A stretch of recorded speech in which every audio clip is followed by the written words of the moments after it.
Hello students, अस्सलाम वालेकुम। I am Khalid Khan, your English teacher. आज सेकंड इंग्लिश की क्लास है बच्चों, और इस क्लास में आपको मैं आज सेकेंडरी की बेहतरीन पोम है वो पोम मैं डिफ़ाइन करूँगा, which names the 7 ages of man. इंसान के ज़िंदगी के 4 पोर्शन, 4 हिस्से।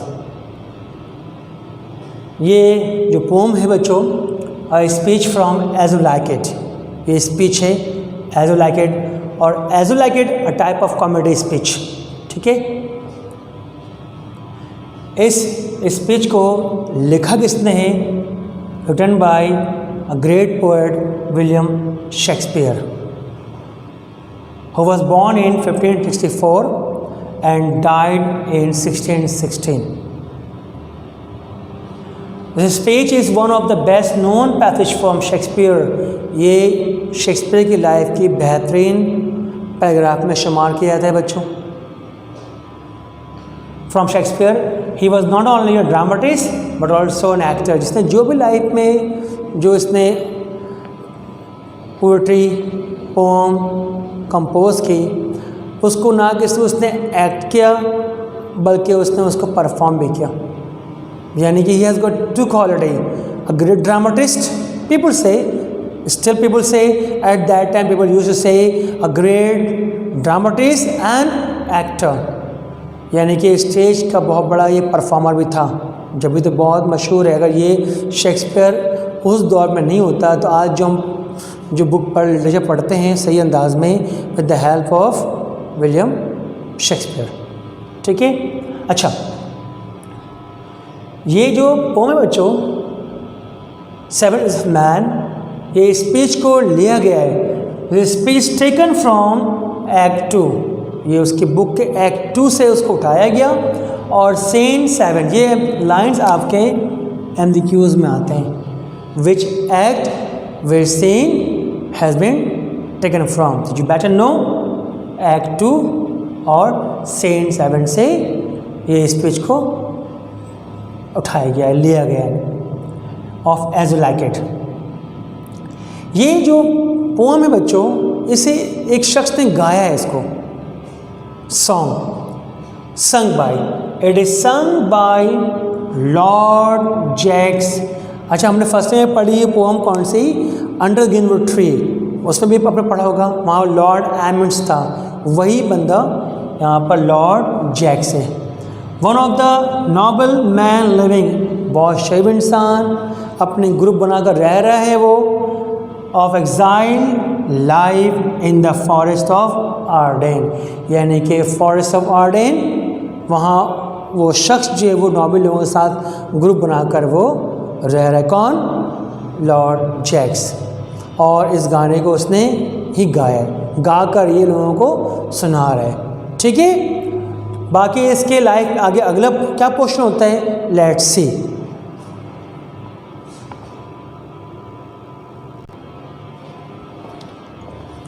Okay students, now see on the board. Shakespeare कहता है दुनिया, world is like a stage, और हर इंसान यहाँ पर अपने एक्ट परफॉर्म करने के लिए आया हुआ है। यानी दुनिया को क्या बोलते हैं वो? दुनिया क्या है? एक स्टेज है, परफॉर्मर प्लेस है, और इंसान बॉर्न टिल डेथ। अगर एक बच्चा दुनिया में आता है और बुढ़ापे में मर जाता है वो, तो उसकी लाइफ के 7 पोर्शन होते हैं, 7 स्टेजेस। ये मैं नहीं कह रहा हूँ, शेक्सपियर कहता है। वो क्या कहता है कि फर्स्ट स्टेज को नाम दिया उसने इन्फेंट, बिलखता हुआ बच्चा, मासूम सा बच्चा, डिपेंडेंट बच्चा। सेकंड को नाम दिया उसने विनिंग स्कूल बॉय, ऐसा लड़का जो स्कूल जाने से कतराता है, रोता हुआ बच्चा। थर्ड लाइफ जो कि 13 ईयर्स से 19 ईयर्स के दरमियान होती है, इट्स कॉल्ड टीन एज, उसको शेक्सपियर ने नाम दिया लवर, आशिक। फोर्थ स्टेज को विलियम शेक्सपियर कहता है ये एज कौन सा है? सोल्जर, सिपाही का एज है। और फिफ्थ स्टेज को नाम दिया है जस्टिस, यानी कि गार्जियन, सरबराह, जो बात की जाए उस बात को बंदा माने उसकी। 6th स्टेज में इंसान जो है वो दुबला पतला रहता है और उसकी पतलून पजामा उससे लूज़ हो जाते हैं, यानी कमर से उसके पजामा ढीला होते हैं, लूज़ हो जाता है। That is called slipper pantaloon. सबसे लास्ट दौर है 7th स्टेज, आखिरी दौर, सेकंड चाइल्डिशनेस। दोबारा उस इंसान पर बचकानापन। एक बूढ़ा शख्स जब अपने आखिरी दौर में पहुंचता है तो ऑफ कोर्स वो दोबारा बच्चा बन जाता है, उसके हाफजा, उसकी हरकतें बचकाना हो जाती हैं। ये उससे सिंपल 7 दौर हैं और यहाँ पे उसके मुश्किल वोकैबुलरीज़ हैं। अब आता हूँ मैं ज़रा इसके रीडिंग पर आता हूँ, कैसे आपको समझाया जाए। फर्स्ट दौर को मैं रीडिंग करता हूँ, आप और सुनिएगा, then I will explain in my word. All the worlds are stage and all the man and women merely player। दुनिया ये स्टेज है, तमाम दुनिया के मर्द और औरतें सिर्फ एक खिलाड़ी हैं। merely mean only players, खिलाड़ी अदाकारी करते हैं।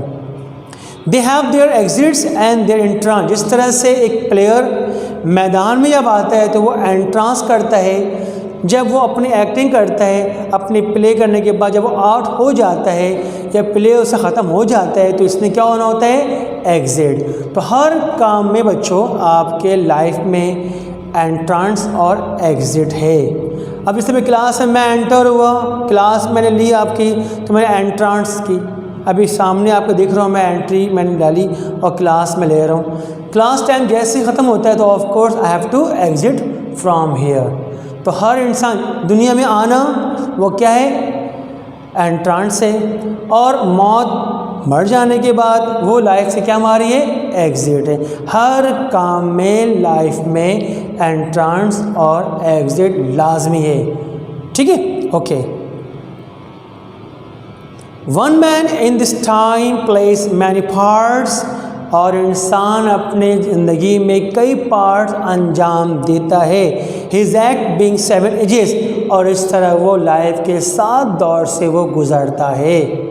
हर इंसान, चाहे मर्द हो चाहे वो औरत हो, अपने 7 दौर से वो, बशर्ते कि वो पैदाइश से लेकर बुढ़ापे तक वो इंसान अपना टाइम गुजारे। ऐसे नहीं कि बंदा दुनिया में बंदा पैदा हुआ और वो सेकंड डे मर गया तो वो ये एक्ट इसके लिए इनसफिशिएंट है। तो ये एक्ट उनके लिए है जो बचपन दुनिया में आए और अपने बुढ़ापे तक वो गुजारने के बाद जब वो दुनिया से डिपार्ट हो गए, एग्जिट हो गए, तो वो 7 दौर कौन से थे वो मैंने यहाँ पर आपको बताए हुए हैं। क्लियर है? एक्सप्लेन सुनिएगा। सबसे फर्स्ट दौर क्या है, एज फर्स्ट द इन्फेंट। इस दौर में बच्चा क्या करता है, सुने गौर से। Mewling and packing in the nurse. जब बच्चा दुनिया में आता है तो वो रोता बहुत है, अपनी प्यास अपनी भूख के बारे में डिमांड नहीं कर सकता कि मुझे भूख लग रही, मुझे प्यास लग रही है। वो बोल सकता नहीं है, बिस्तर पर पड़ा रहता है और वो बेसुध बेहाल, भूख लग भी रही है तो वो अपने पेरेंट्स को बोल नहीं पाता है मामा मुझे खाना खिलाएं। और पकिंग में क्या होता है, अगर खुदा न खास्ता उसकी मदर उसे एक्स्ट्रा खाना खिला देती हैं तो ऑफकोर्स जैसे ही वो गोद में उस बच्चे को लेती हैं तो वो कुकिंग यानी पकिंग में क्या होता है, वॉमिटिंग कर देता है ओवर ईटिंग की बिना पर। तो ये फर्स्ट एज है वो डिपेंडेंट वाली एज है, अपने पेरेंट्स पे बच्चा डिपेंड करता है। वो ना बोल पाता है ना मुस्कुरा पाता है, हर वक्त वो रोता है। रोने के 2 वजूहात हैं, या बहुत ज़्यादा भूख लग रही है या वो बीमार है। व्हाटएवर जो कुछ भी है वो अपने पेरेंट्स को बता नहीं पाता। That is called first stage is called infant. Second सुन ले गौर से, जैसे ही बच्चा आहिस्ते से बड़ा होता है तो फिर वो आता है अपने सेकंड दौर में, that is called वेनिंग school boy. School जाने के काबिल हो जाता है, 2 से 3 साल की एज में आ जाता है। घर वालों को बहुत परेशान करना शुरू कर देता है तो माँ बाप सोचते हैं अब इसको स्कूल में दाखिला करवा कर जान छुड़ाई जाए। ठीक है ना। तो जैसे ही नाम लिए जाते हैं बेटा आपने जाना है स्कूल, वैसे ही बच्चे ड्रामेबाजी करना शुरू कर देते हैं। अब क्या करता है बच्चा, सुने गौर से। The winning school boy with his सचल एंड शाइनिंग मॉर्निंग फेस, अपने कंधे पर भारी भरकम बस्ता वो लटकाता है और सुबह के वक्त उसके माँ बाप उसको फेस को वॉश करके पाउडर लगाकर उसको भेजते हैं। जब रवाना कर रहे होते घर से, जाओ बेटा फरहान स्कूल जाओ, उस मौके पर वो बच्चे जो एक्टिंग करता है, ओवर एक्ट। क्या, तबीयत ख़राब है, पेट में दर्द है, बैग उसने गुम कर दिया, डायरी गुम कर दी, वो डिले करना चाहता है ताकि वैन आए उस मौके तक मैं ऐसे बहाने कर डालूं घर वालों के सामने ताकि मेरी छुट्टी हो जाए। और ऐसे होता है, आपने देखा होगा अक्सर बच्चे जब स्कूल के शुरू में स्कूल जब भेजते हैं उसको, तो वो स्कूल जाने से कतराता है, रेगुलर नहीं जाएगा, वो डरता है कि आज होमवर्क मैंने नहीं किया है, मैडम मुझे मारेंगी, मुझे डांटेंगी, मुझे पनिशमेंट मिलेगी। तो इस हवाले से वो अपने माँ बाप से सिंपैथी लेने के लिए बहाने करता है। तो कहता है क्रीपिंग लाइक स्नेल, चाल उसकी बहुत ही स्लो हो जाती है बच्चों, यानी कि एक नॉर्मली एक बच्चा वॉक कर रहा होता है, ठीक है, लेकिन जैसे ही स्कूल का नाम लिया जाए उस एज में तो बच्चा सिंपल आहिस्ते आहिस्ते वो क्रीप करता है। यानी कि विलियम शेक्सपियर ने क्या कहा है, क्रीपिंग लाइक स्नेल। स्नेल वो एनिमल है जो सबसे स्लो आहिस्ते आहिस्ते वो मूव करता है। क्लियर है। देन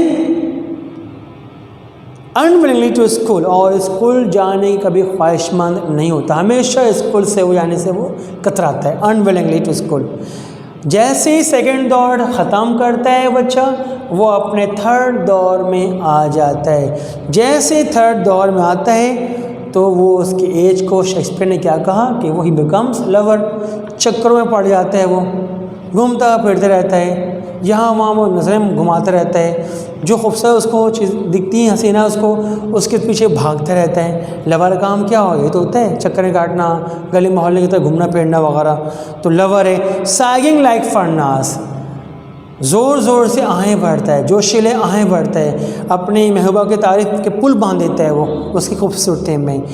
विद अ वॉयफुल बैलेड, और ऐसे सॉन्ग लिखता है अपने बिलेवेड को कि वो उस पर इंस्पायर हो जाए, जज्बाती गाने गाता है अपनी महबूबा को खुश करने के लिए। Woeful ballad.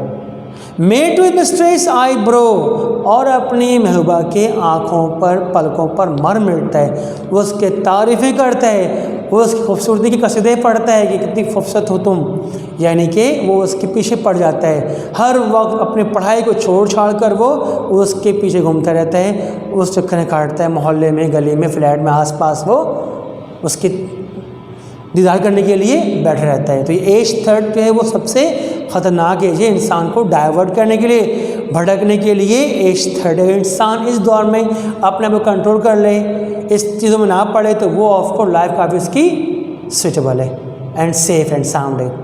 थर्ड दौर के बाद हम बढ़ते हैं बच्चों स्टेज 4, जो कि सोल्जर से जोशीला एज है, खून गर्म होता है, ऑनर इज्जत के लिए। क्या होता सुने गौर से। Then a soldier full of strange oath and bearded like the part jealous in honor, यानी कि इस एज में इंसान जो है दाढ़ी रखता है लेपर्ड जैसा। पार्ट ओल्ड वर्ड है, न्यू वर्ड क्या है उसका, लेपर्ड। उर्दू में बोलते हैं तेंदुआ, कहते हैं शेर जैसा। अपनी मूछें वो रखता है ताव वाली और भरम दिखाता है, और अपनी इज्जत के लिए फ़ौन वो कुछ भी करने के लिए तैयार हो जाता है। Soldiers. Part jealous in honor, sudden and quick in quarrel, seeing like the bubble apple even in the cannon's mouth, यानी इतना वो पागल हो जाता है, इतना जोश में आ जाता है कि कोई उसको वरगलाता है तो उसको वो मारने के लिए फ़ौरन उसके सामने आता है। अपनी जान की उसको परवाह नहीं है, उससे फ़िक्र अपने इज़्ज़त की। इतनी वो इज़्ज़त के आगे पीछे फ़िक्र करता है कि अगर जंग के मैदान में गोली भी खानी पड़े तो वो तोप के गोले के सामने आ जाता है गोली खाने के लिए। उसको मालूम है अगर मैं ये काम करते मर जाऊँगा तो हमेशा मैं ज़िंदा रहूँगा। तो ये है एज 4 की ख़ास निशानी। एज 5 में आते हैं बच्चों। एज 5 क्या है, जस्टिस है, इसमें इंसान जो है वो फैमिली वाला बन जाता है और काम काज जब कम करता है तो ऑफ कोर्स क्या पेरेंट भी डाउन हो जाती है। तो शेक्सपियर क्या बोलता है, सुने गौर से, फिर एक्सप्लेन करता हूँ उसको मैं। The justice in fair round belly with good capon line with eye severe। Age 5th में इंसान बनता है जस्टिस जब वो चलता फिरता नहीं है, वॉक नहीं करता है, सिर्फ खाता पीता रहेगा तो उसके जो है वो पेट बाहर आ जाता है, बेली उसकी बाहर आ जाती है और वो इतना ऑयली थिंग खाता है कि इसे कंपेयर करवाएंगे look like a chicken boiler. आपने देखा बॉयलर मुर्गी कैसी मोटी ताज़ी होती है, वो चल नहीं सकती नहीं है क्योंकि हर वक्त वो खाती हो बैठती। इसीलिए एज 5 भी शेक्सपियर ने क्या कहा है कि एज भी लाइक दिस एज है, like a chicken, like a belly out. आंखें उसकी बहुत गुस्से में आती हैं, एज 3rd की आंखों में और एज 5th में आंखें बहुत फ़र्क है। एंड बियर्डेड और फॉर्मल, एज 4th में जब सोल्जर बनता है तो उसकी beard like a leopard. Age 5th में उसकी फॉर्मल कट, यानी स्टाइल वगैरह वो नहीं मारता, नॉर्मल लाइफ गुजारता है फैमिली के साथ, अपने बीवी बच्चों के साथ। Full of voices and modern saints, जब कोई सामने उसके आता है तो अपनी बातों से ऐसी ऐसी बातें करता है, अक्लमंदाना बातें, और ऐसे एग्जाम्पल देता है कि लोग उसकी बात मानने पर मायल हो जाते हैं। एग्जैक्टली बच्चों, अगर आपके वाले साहब आपके साथ कोई बातें कर रहे होंगे तो आप तो उनकी बात मानोगे ना, क्योंकि आपके पेरेंट्स से वो जो बात करेंगे उसमें वज़न है, भरम होगा। तो एग्जैक्टली एज 5th में जस्टिस जब कोई बात कर रहा होता है, जब वो हवाला दे रहा होता है, लोग उसकी बात सुनकर इंस्पायर होते हैं। तो एज 6th की ख़ास निशानी है एज 5th की। And so he place his part, और इस तरह अपने 5वां पार्ट भी वो ये काम कर गुजारता है। जब इंसान चलता फिरता नहीं है, ऑयल नहीं खाता है, डाइटिंग नहीं करता है, अपना थोड़ा ख्याल रखता नहीं है, तो ऑफकोर्स उसको 10 बीमारी लग जाती है। तो ऑफ एज 6 को नाम ही दिया है कि सेहत का गिरना, और उसके पतलून यानी पजामा उसके लूज़ होती हैं, तमाम कपड़े उसको नहीं आते हैं, ढीले हो जाते हैं। तो ऑफकोर्स सुने गौर से, The 6th stage shifts into the lean and slipper pantaloon with spectacle on nose and pouch on side, यानी कपड़े उसके ढीले हो जाते हैं, उसकी बॉडी सड़क जाती है, श्रिम हो जाती है, और उसके चश्मे आँखों के यहाँ पर आके टिक जाती है, और ऐसा मालूम होता है गाल पर किसी ने उसके गाल उसके धंस जाते हैं कमज़ोरी की बिना पर। His youthful horse well set, जो जवानी में कपड़े पहना करता था, अब वो अपने एज 6 में पहनने के काबिल, क्योंकि वो कपड़े क्या उसको कहते हैं, स्लीपर, ढीले हो जाते हैं, लूज, क्योंकि उसकी बॉडी दोबारा श्रिम हो जाती है।